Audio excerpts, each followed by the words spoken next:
Bab 7. Athena dan hubungannya dengan kebudayaan. Kejayaan Athena bermula dari saat pecahnya dua perang Persia 490 sebelum Masehi dan 480 sampai dengan 79 sebelum Masehi. Sebelum itu adalah Ionia dan Magna Graecia, kota-kota orang Yunani di Italia Selatan dan Sisilia, yang menghasilkan tokoh-tokoh besar. Kemenangan Athena melawan Raja Persia Darius di Marathon 490 sebelum Masehi dan keunggulan armada gabungan Yunani di bawah kepemimpinan Athena dalam melawan Xerxes, putra dan pengganti Darius 480 sebelum Masehi, memberikan prestise yang tinggi bagi Athena. Orang-orang Ionia di kepulauan dan di sebagian daratan Asia Kecil pernah memberontak terhadap Persia, dan kemerdekaan mereka sesungguhnya dibantu oleh Athena sesudah orang Persia dapat diusir dari daratan Yunani. Dalam operasi ini, karena hanya peduli pada wilayahnya sendiri, orang-orang Sparta tidak ambil bagian. Dengan demikian, Athena menjadi mitra yang paling menonjol dalam persekutuan melawan Persia. Berdasarkan peraturan persekutuan itu, setiap negara yang terlibat wajib menyumbang sejumlah kapal atau sejumlah biaya yang sama nilainya.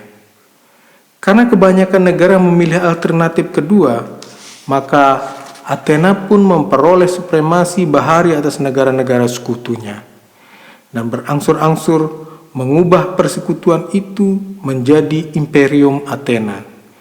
Athena menjadi kaya dan makmur di bawah kepemimpinan Perikles yang bijaksana, yang berdasarkan pilihan bebas warga negaranya.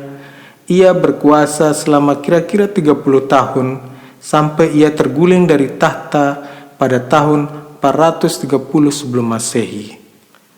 Masa pemerintahan Perikles merupakan saat paling bahagia dan gemilang dalam sejarah Athena.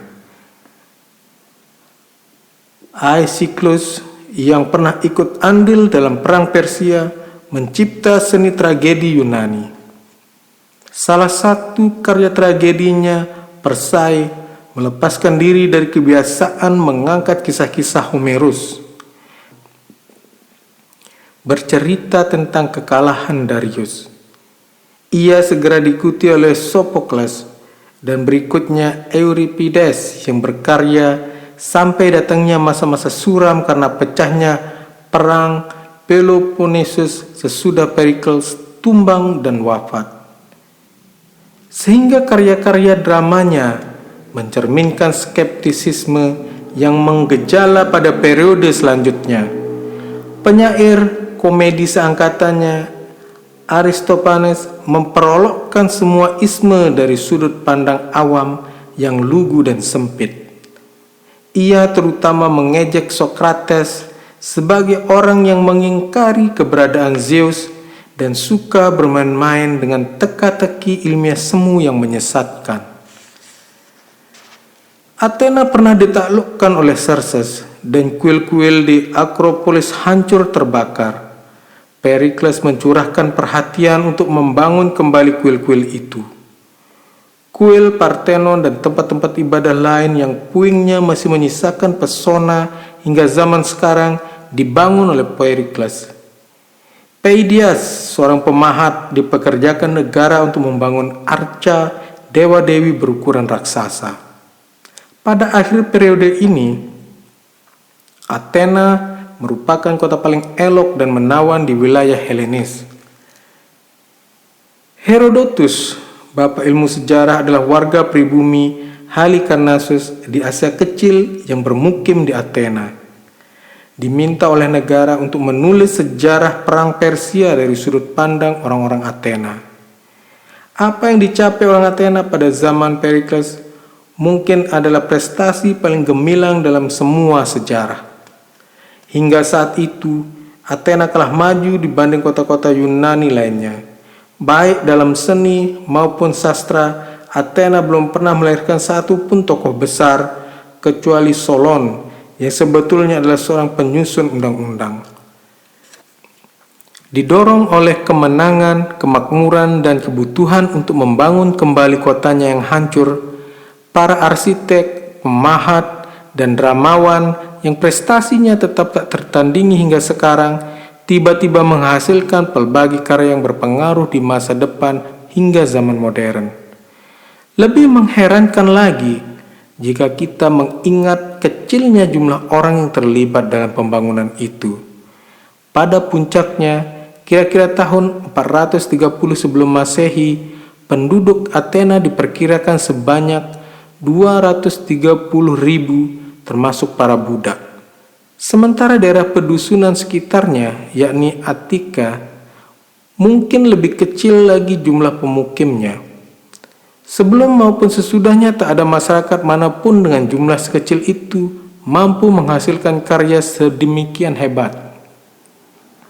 Dalam bidang filsafat, Athena hanya menyumbangkan dua nama besar, Sokrates dan Plato. Plato hidup dalam periode yang agak lebih belakangan, sedangkan Sokrates melewatkan masa muda dan awal kedewasaannya pada kurun kekuasaan Perikles. Masyarakat Athena yang cukup berminat pada filsafat sangat gemar menyimak apa yang disampaikan para guru dari kota-kota lain. Para sofis digandrungi oleh anak-anak muda yang ingin mempelajari seni berdebat. Dalam buku Protagoras dikisahkan oleh Plato bahwa Sokrates menyampaikan cerita kocak yang menyindir para siswa yang dengan penuh semangat mendengarkan ceramah tamu-tamu terhormat itu. Seperti akan kita lihat nanti, Perikles pun mengundang Anaxagoras, yang dalam hal ini Sokrates mengaku pernah belajar kepadanya mengenai keutamaan ruh di dalam suatu makhluk. Diandaikan oleh Plato bahwa sebagian besar dialog-dialog yang ia tulis berlangsung pada masa pemerintahan Perikles, dan dialog-dialog itu memberikan gambaran yang tepat mengenai kehidupan orang-orang kaya. Plato berasal dari keluarga bangsawan Athena dan dibesarkan dalam tradisi yang berlaku dalam periode sebelum perang dan demokrasi meruntuhkan kemapanan dan keamanan kelas atas. Anak-anak muda pada zamannya yang tak perlu bekerja melewatkan sebagian besar waktu senggangnya untuk mempelajari ilmu pengetahuan, matematika, dan filsafat. Mereka nyaris hafal syair-syair Homerus di luar kepala, dan mereka adalah penilai-penilai yang kritis atas tingkat kepiawaian para deklamator sajak profesional. Seni penalaran deduktif baru ditemukan saat itu, sehingga membangkitkan gairah untuk menyusun teori-teori baru, baik yang benar maupun yang keliru. Dalam semua bidang ilmu pengetahuan, bukanlah sesuatu yang mustahil di zaman itu, sebagaimana di beberapa zaman lainnya, untuk menjadi pintar sekaligus bahagia dan berbahagia karena kepintaran. Namun, perimbangan kekuatan yang menciptakan zaman keemasan itu pun goyah. Muncul ancaman dari dalam dan luar. Dari dalam terancam oleh demokrasi dan dari luar oleh Sparta. Untuk memahami apa yang terjadi pada masa sesudah Perikles, kita harus menyimak serba sedikit sejarah awal Attika.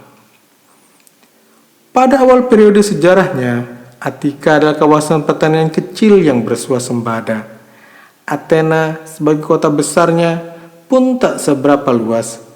Namun jumlah pemukimnya yang terdiri dari para perajin dan tukang yang terampil kian meningkat, yang berharap bisa menjual hasil karyanya keluar daerah. Lambat laun, diketahui pula bahwa menanam anggur dan zaitun bisa lebih menguntungkan daripada menanam gandum, dan akibatnya para petani kecil terjerat utang. Seperti negeri-negeri Yunani lain, pemerintahan Attika berbentuk monarki zaman Homerik, tetapi rajanya tak punya kekuasaan politik dan hanya berfungsi sebagai pejabat agama. Pemerintahan dikuasai golongan bangsawan yang menindas kaum petani di desa dan kaum perajin di kota. Sebuah kompromi yang mengarah ke sistem demokrasi diberlakukan oleh Solon di permukaan abad ke-6 sebelum Masehi. Dan sebagian besar sistem itu masih bertahan sampai periode berikutnya yang pemerintahannya berbentuk tirani di bawah kekuasaan Pisistratus dan putranya. Ketika periode ini berakhir, golongan bangsawan yang merupakan penentang tirani berhasil mengangkat diri mereka ke tampuk kekuasaan bersistem demokrasi. Sampai jatuhnya Perikles, kekuasaan sistem demokrasi dipegang oleh golongan bangsawan, seperti di Inggris pada abad ke-19. Tetapi menjelang wafatnya Perikles, para pemimpin pemerintahan demokrasi Athena mulai menuntut jatah kekuasaan politik lebih besar.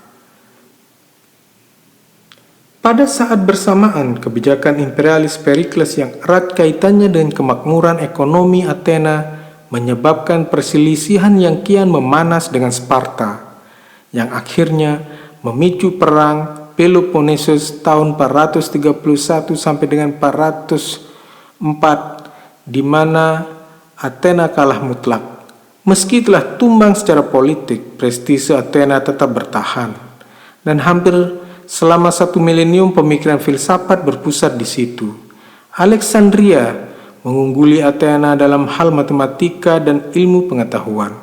Namun Aristoteles dan Plato menjadikan Athena tak tertandingi dalam hal filsafat.